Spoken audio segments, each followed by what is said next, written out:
Assalamualaikum warahmatullahi taala wabarakatuh. Alhamdulillahirabbil alamin wassalatu wassalamu ala asyrofil mursalin wa ala alihi wa sahbihi ajma'in. Amma ba'd. Eh, Saudara-saudara sidang hadirin sekalian, pada hari ini saya akan membaca hadis yang 37 dalam siri ceramah saya di pusat dakwah. Hadis yang diriwayat oleh Muawiyah bin Haidatul Qushairiyah. Qala qultu ya Rasulullah man abarru qala ummaka. Qala qultu summa man. Qala ummaka.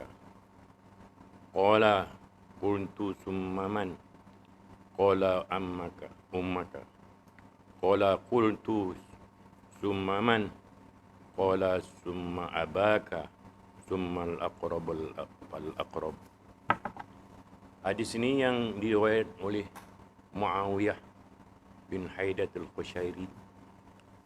Dia bertanya kepada Nabi ketika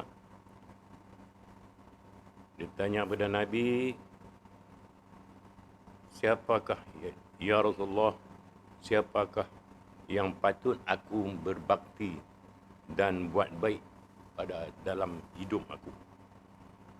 Nabi jawab, mak kau. Kemudian dia tanya lagi, kemudian pada itu siapa lagi? Maka Nabi jawab, ibu engkau. Kemudian dia tanya lagi, kali yang ketiga Nabi jawab, mak kau. Kemudian Muawiyah tanya lagi pada Nabi jawab, summa abaka. Kemudianlah baru Nabi kata, bapa kau. Summa al-aqrab. Kemudian kerabat adik-beradik. Hadis ini menunjukkan bahawa kita berbakti kepada dua ibu bapa. Yang pertama kepada ibu. Ibu yang penting kita berbakti, buat baik. Itu untuk menjaga kedua ibu bapa kita, dan ibu kita yang utama kerana hikmah Nabi sebut 3 kali ummaka. Bermakna ibu itulah yang penting dan perlu kita berbakti. Kenapa? Kerana hikmah Nabi sebut 3 kali. Sebab ibulah orang yang menanggung penderitaan masa dia mengandung kita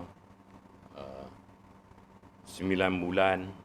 Ada juga yang setahun tu jarang-jarang lah. Mana 9 bulan tu, mana biasanya 9 bulan ibu mengandung. Mana seksanya mengandung, nak bawa mengandung. Kemudian ibu pula jaga kita masa kita lepas kita bersalin. Dia jaga kita malam tak tidur. Duk jaga anak bangkit tengah malam, teriak dan sebagainya. Mana ibu menyesal. Bapa ni dia kurang lah. Bapa ni dia selimutnya. Dia tarik selimut. Jangan duk panggil dia. Jadi ibulah nyusu anak nangis anak no. Sebab itulah Nabi sebut 3 kali. Kerana diutamakan ibu. Bapa ni tak apalah. Bapa ni duk cari makan. Dia balik cari makan. Dia letih balik tidur. Tapi ibu ni dia tak boleh tengok anak dia menangis dan sebagainya. Sebab itulah dalam hadis ini menerangkan bahawa betapa pentingnya kita kasih sayang dan berbakti kepada dua ibu bapa. Kita nak bakti kepada dua ibu bapa ni bukan payah. Kita berbakti makna kita buat baik ke dia. Kemudian dia kata apa kita, dia larang apa, dia tak bagi kita buat benda-benda yang tidak baik, maka kita ikut dia, taat dia. Itu merupakan bakti, buat baik, tak menyakit hati dia. Itu menunjukkan bahawa kita suka kepada dia. Bukan berarti kita bagi duit saja kita berbakti, kita sayang kepada ibu kita. Tapi dengan kita ikut cakap dia, dia larang, dia tak bagi kita pergi keluar malam-malam, balik tengah-tengah malam, malam tidur, malam jaga, siang tidur. Kita ikut dia, mana berarti kita tidak menyakit hati dia. Bila kita tak menyakit hati dia, bermakna kita salah seorang anak yang taat kepada dua ibu bapa. Kita lihat bahawa selain daripada itu, Allah Subhanahu Wa Taala sendiri telah memberi panduan kepada kita. Dia suruh kita buat baik kepada dua ibu bapa, sebagaimana ayat firman Allah dalam Al-Quran, imma yablughanna 'indakal kibara ahaduhuma aw kilahuma wala taqul lahumā uffin wala tanharhuma wa qul lahumā qawlan karima. Allah firman dalam Al-Quran, bila ibu bapa sampai salah seorang, sama salah ibu kita atau bapa kita sampai peringkat tua, tak larat dah, nyanyuk ke, tak larat, sakit sana, sakit sini, sakit pinggang, sakit apa. Bila Tuhan kata, bila sampai masa tu, kita kena jaga. Kita kena jaga ibu bapa kita. InsyaAllah bila kita jaga ibu bapa kita, kehidupan kita sebagai seorang anak akan dapat keberkatan. Dan Tuhan menyebut kepada kita, beritahu kepada kita, jangan kita nak kata bila ibu bapa kita suruh suatu kita buat, wang hampir beli minyak ke, kita jaga. Ni panas, tak boleh. Mana kita kena, tak boleh nak kata, mak kita kata pergi beli minyak ke, pergi beli apa ke. Mana kita rasa kita kata, tak mau, tak boleh. Tuhan sendirilah. Fala taqul lahumā uffin. Kata tak boleh. Wala tanharhuma wa qul lahu qawlan karima. Surah Al-Azim. Allah bagi panduan kepada kita, mana Allah kata jangan kamu kata kemudian jangan naklah kita kata kepada dua ibu bapa, cakap dengan dua ibu bapa kita qawlan karima, perkataan yang elok-elok. Cik nak rehat sat ke, kita balik panas-panas, mak kita suruh pergi beli apa, kita kata nanti sat mak no, jangan kata tak mau pergi, tak boleh. Mana Tuhan larang. Kemudian kita lihat bagaimana ada peristiwa sebagaimana dengan mak, dengan ibu kita ni, kita bukan kata tak boleh, kata kita tak sahut seruan dia pun, makna dia kita dah tanggung dosa. Kita berdosa. Kita dosa kepada dua ibu bapa. Ada cerita, saya nak cerita kisah yang berlaku pada Zuraik. Zuraik ni dia duduk, dia seorang yang warak, dia duduk buat ibadat kepada Allah Subhanahu Wa Taala. Satu hari dia buat pondok, dia dirikan pondok bersama-sama dengan masyarakat Yahudi di sekeliling kampung dia. Kemudian dia pergi duduk bertapa di situ, duduk bermunajat, duduk berzikir dan sebagainya kepada Allah Subhanahu Wa Taala. Dia beribadat, dia tak kira lain lah. Satu hari mak dia pergi panggil dia. Mak dia pergi panggil dia. Ya Jurid, ya Jurid. Mak dia panggil, dia tak menyut. Dalam hati dia dengar mak dia panggil, tapi dia tak menyut. Bila dia tak menyut, dia kata, aku nak beribadat kepada Tuhan ke, aku nak sahut seruan mak aku. Mak aku panggil. Mak dia nak minta tolong mak. Lepas tu mak sampai kesut. Jurid ni dia tak peduli. Lepas tu mak dia balik. Duk esok pula mak dia pergi pula, panggil pula. Panggil macam tu juga. Jurid ni tak sahut seruan mak dia. Mak dia mai daripada rumah tu, mai tempat pondok dia tu, peluk lah, panas lah. Lepas tu esok yang ketiga mak dia pergi. Kali yang ketiga, bila sampai kali yang ketiga mak dia panggil, mak dia pun nak marah kot. Mak dia pun bersumpah. Dia kata, ya Allah, kau bagilah anak aku ni tunjuk kat dia. Bagi dia ni juga, bagi dia tunjuklah apa-apa sesuatu yang boleh menyedatkan dia. Mak dia bersumpah, mak dia balik. Lepas tu dia duduk dalam masyarakat Yahudi. Pada satu hari, Jurid ni dia tengah duduk beribadat kepada Allah Subhanahu Wa Taala. Kemudian datang mailah di rumah dia tu seorang perempuan orang Yahudi ni, perempuan sundal, makna orang kita panggil pelacur lah. Main dia goda dia. Bila goda dia tu, dia ni warak, dia tak peduli. Bila tak peduli, lepas tu perempuan ni balik. Dia balik jumpa dengan kaum-kaum Yahudi di tempat tu. Dia pun tanya, puak-puak Yahudi ni tanya dia, main mana? Dia kata main rumah Jurid.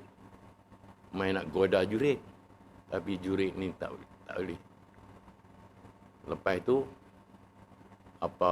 orang Yahudi kata, kami pun macam mana pun nak cari jalan nak jatuh Jurid tu. Sebab Jurid ni dia akan beribadat kepada Allah. Kemudian perempuan ni mengaku. Dia kata tak apa. Kita akan buat. Pasal satu hari perempuan ni dia sundal. Dia pelacur ni. Dia cari jantan lain, lelaki-lelaki lain yang dia ada di sekeliling rumah Jurid tu. Lelaki-lelaki ni gembala kambing, jaga kambing. Maka dia laku perzinaan. Berlaku perzinaan, keluar lahir seorang lelaki-lelaki, anak lelaki-lelaki. Bila keluar seorang anak lelaki-lelaki, lepas tu dia pakat tuduh orang Yahudi sekali semua. Pakat tuduh, kata Jurid lah. Perempuan ni pun mengaku. Dia kata Jurid lah yang boleh dia mengandung dan lahir seorang budak lelaki-lelaki. Kemudian mereka berhimpun panggil mai nak bukti korek kita, Jurid kita panggil mai, kita buktikan, nak bukti siapa yang salah. Betul ke saya buat ni yang boleh lahir seorang anak. Panggil budak ni. Ini budak yang pertama boleh bercakap. Budak ni dia boleh cakap. Dia kata bukan dia Jurid. Bapa dia ni gembala kami. Di situ pokok Yahudi kan tu tercengang. Marah pula kat ni. Depa main rumah Jurid tu, depa main nak musnah habis dengan pondok yang Jurid ada. Apa yang saya nak sebut di sini, kisah Jurid ni adalah sebab mak dia sumpah. Walaupun dia beribadat kepada Allah, dia seorang yang beribadat kepada Allah setiap hari, duk zikir, duk tahmid dan sebagainya, baca Quran lah apa. Tapi Mana dengan sebab sumpah. Sumpah mak dia tu. Mak dia sumpah. Maka Tuhan tunjuk juga, buat juga. Walaupun dia tak buat, tapi mana kisah yang merosakkan apa ni dia tu terjadi. Sebab apa? Sebab mak dia sumpah. Jadi apa yang penting? Yang penting sini cerita ni menunjukkan bahawa ibu bapa, ibu kita bukan saja kita tak boleh kata dia suruh apa, mana kita kata tak mau. Tapi bukan saja itu, dia panggil kita, dia sebut nama kita, kita tak sahut pun makna dia berdosa juga. Makna kita ni masuk orang anak yang derhaka.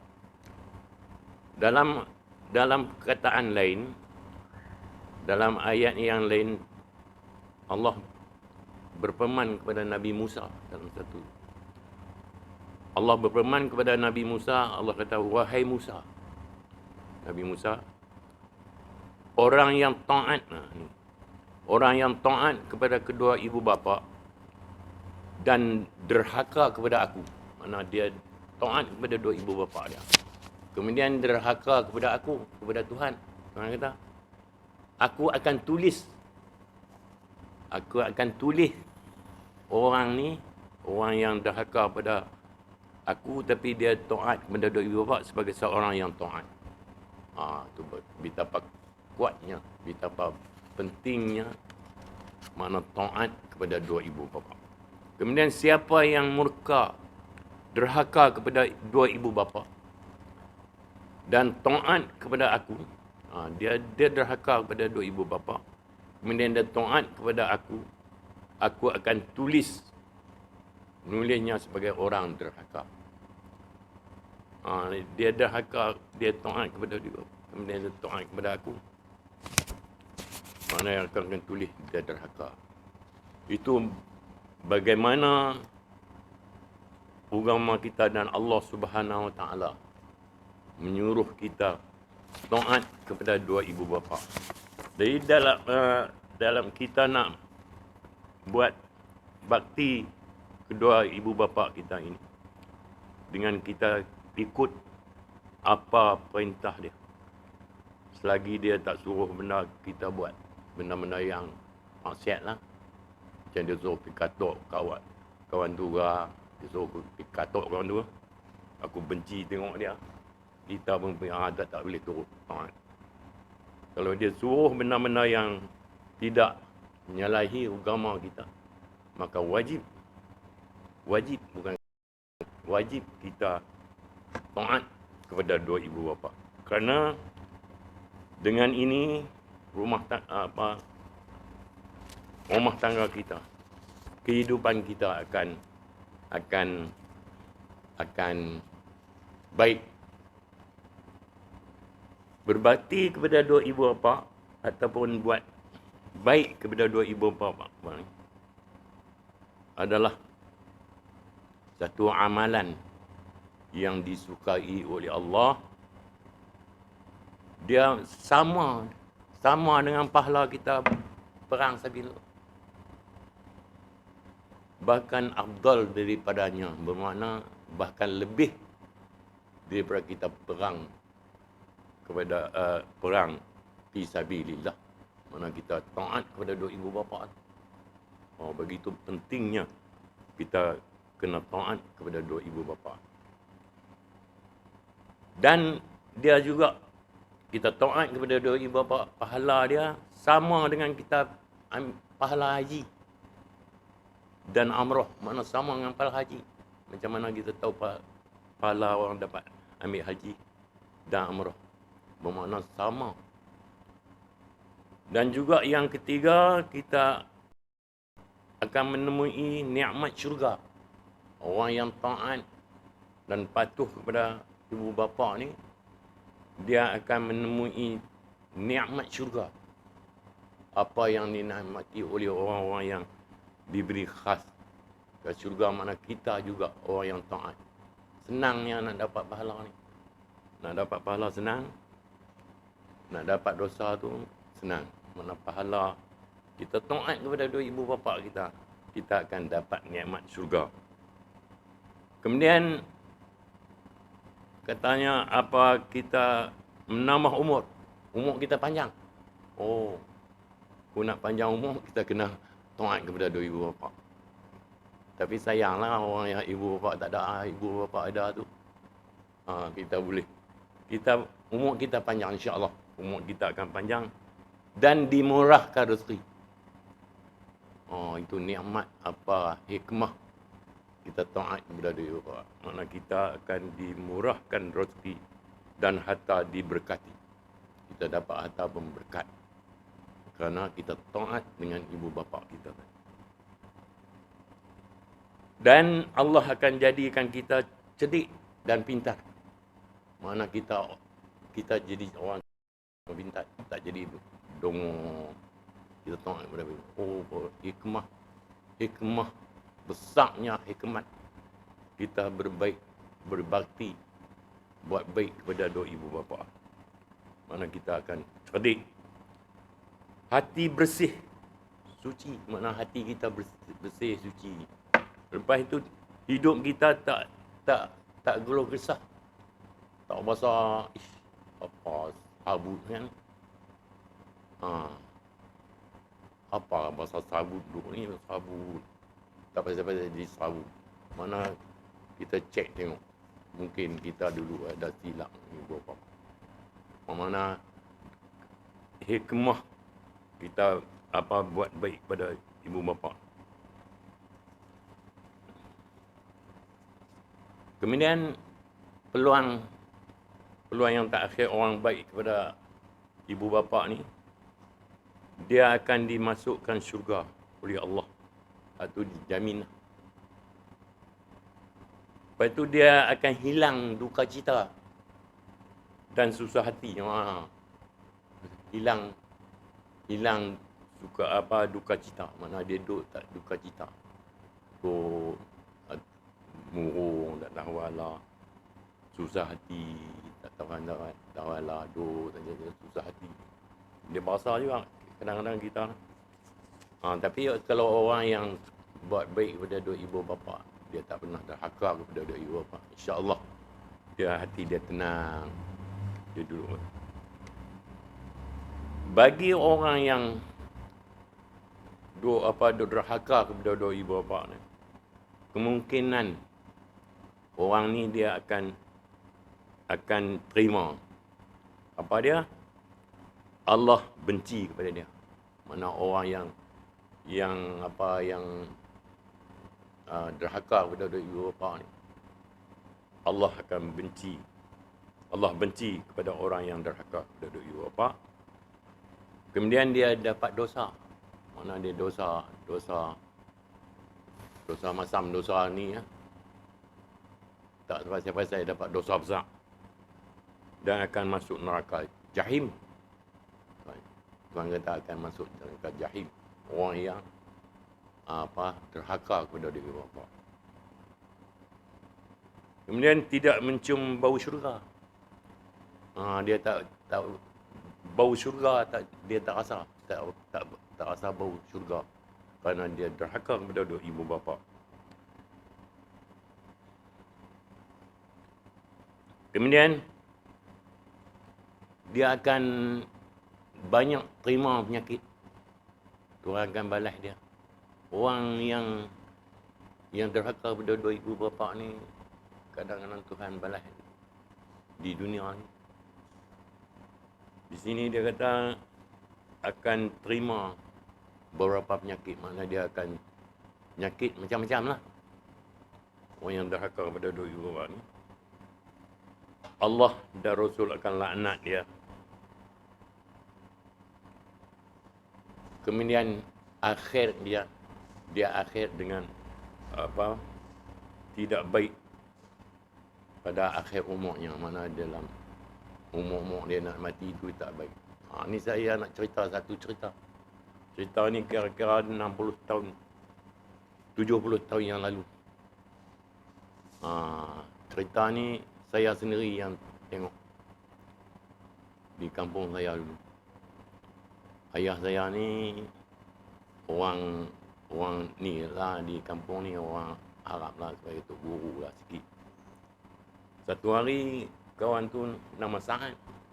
Kita tak patutnya tak harus cerita lah, tapi cerita untuk pengalaman semua, untuk pengajaran semua. Jadi saya masih ingat lagi. Saya masa tu umur 7 tahun. 7 tahun kot, ayah saya bawa pergi. Kak Sa'ad ni dia sakit, duk ada 2 tahun. Duk tengah-tengah, duk tidur. Apa itu, satu hari dia mai jumpa ayah saya, ajak pergi tengok. Dia kata, tolonglah. Dia panggil ayah saya ni Patih. Patih Haji, tolonglah pergi tengok anak dia ni. 2 tahun dah ni.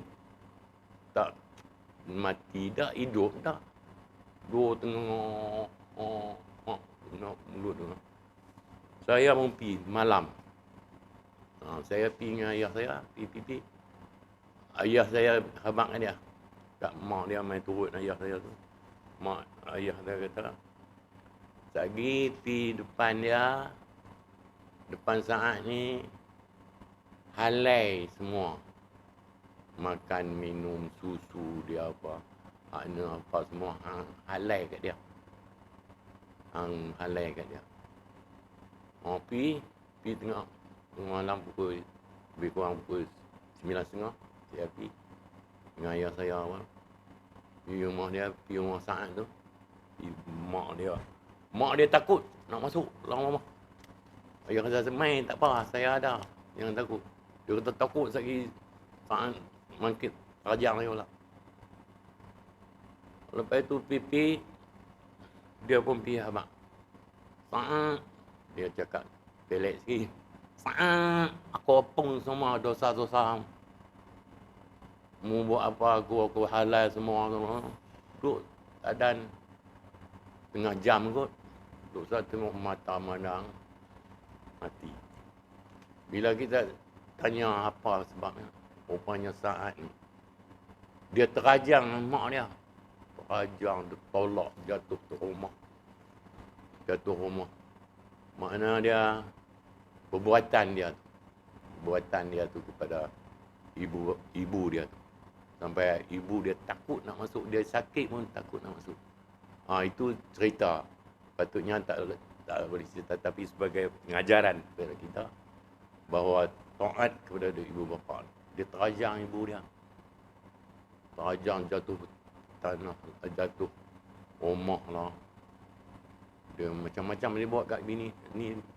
Bukan saja dia cakap kata kat ibu dia, dia buat mana dia terajang, dia tampak lah. Itu seksanya 2 tahun dia.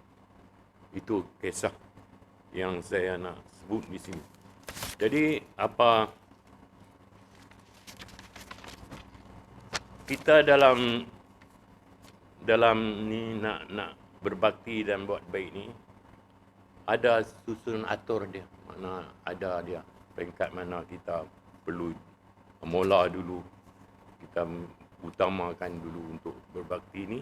Mengikut Imam Nawawi rahimahullah ta'ala dalam syarah Muslim, dia Imam Nawawi kata disunatkan, bermakna kita buat dapat pahala, tinggal tak dapat dosa apalah. Pertama dia kata ikut atur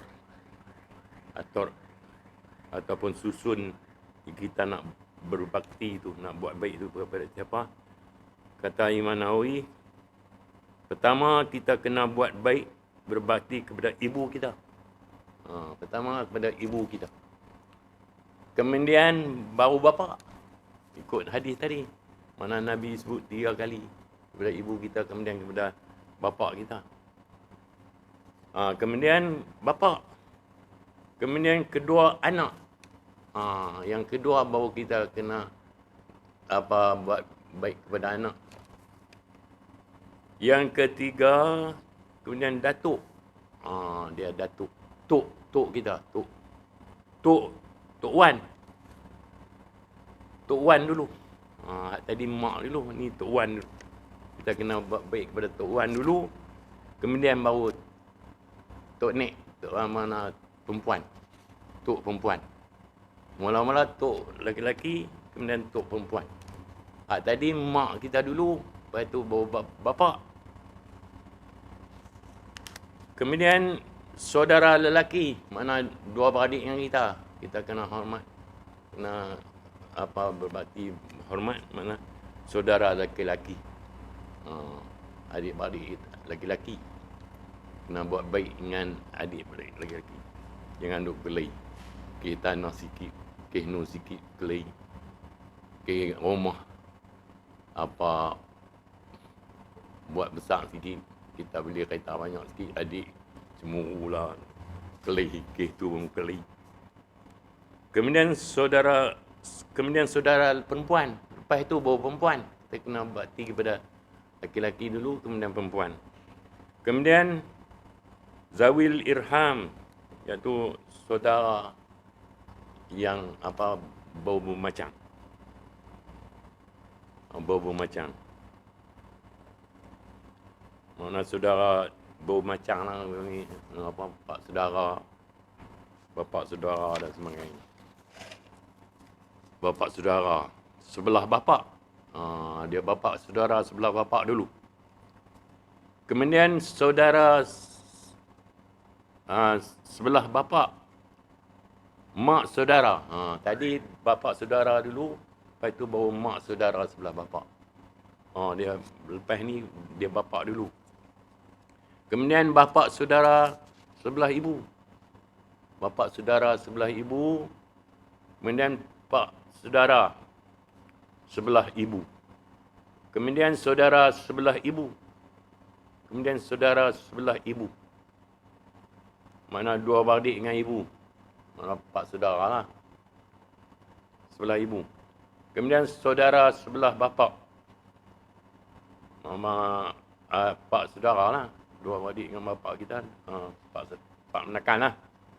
Pak menekan susunnya. Kemudian sepupu sebelah bapa.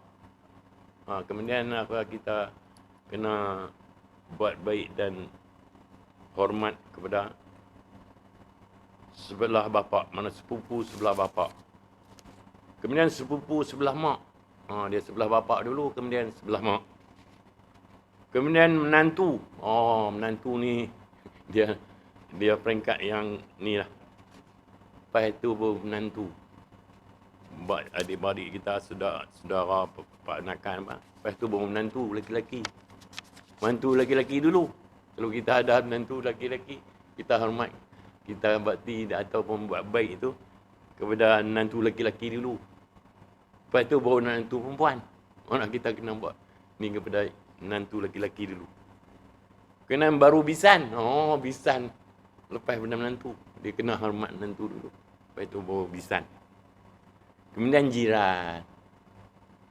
Jiran ni pula kena tengok didahului oleh 40 buah rumah keliling rumah kita. Jalan ni rumah kerap-kerap taman tu satu baris tu dah 40 lah. Mana jiran dia panggil jiran. Tu kena hormat, mana kita kena buat baik apa semua. Islam kita betapa pentingnya. Mana jiran kita 40 orang di keliling tu. Lepas itu baru jiran jauh sikit. Itulah sobat sikit aturan susun atur untuk kita berbakti kepada ibu bapa kita sebagaimana saya baca hadis tadi. Jadi itulah, saya ingat setakat itulah saja kuliah saya pada hari ini. Mudah-mudahan walaupun seringkas itu memberi manfaat kepada kita semua. Dan apa yang kita harapkan, bahawa kita tengok sekarang ini masyarakat kita boleh kata rentang bukan lah. Kita tengok dalam soal bak lah, dalam TV lah, duk katok mak lah. Dan nak duit RM5 tak katok mak.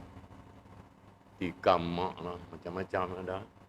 Ini tidak lain tidak bukan adalah daripada apa masyarakat kita yang berlaku ni tidak lain tidak bukan adalah daripada pengajaran yang kita tak ni lah, kita tak hormat pada dua ibu bapa.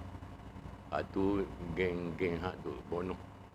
Mak tu kata mak tu geng tu geng ni lah asal. Depa ni payahlah. Ni hak kita yang ni kita ajarlah anak-anak kita hormat. Mula-mula kita kena ajak anak kita hormat kepada kita. Kita hormat kepada kita. Ajak bila kecil-kecil lagi ajak hormat kepada kita, insya-Allah dia akan hormat kepada kita. Dan doa Nabi sebut doa anak yang soleh. Mana kalau anak kita yang soleh, insya-Allah dia akan doa kita bila kita mati nanti. Dengan itu saja kuliah saya pada hari ini. InsyaAllah di lain kali kita akan jumpa lagi. Mudah-mudahan marilah sama-sama kita berdoa supaya semua kita diselamatkan oleh penyakit-penyakit yang kita hadapi sekarang. Wabillahi taufiq. Wassalamualaikum warahmatullahi taala wabarakatuh.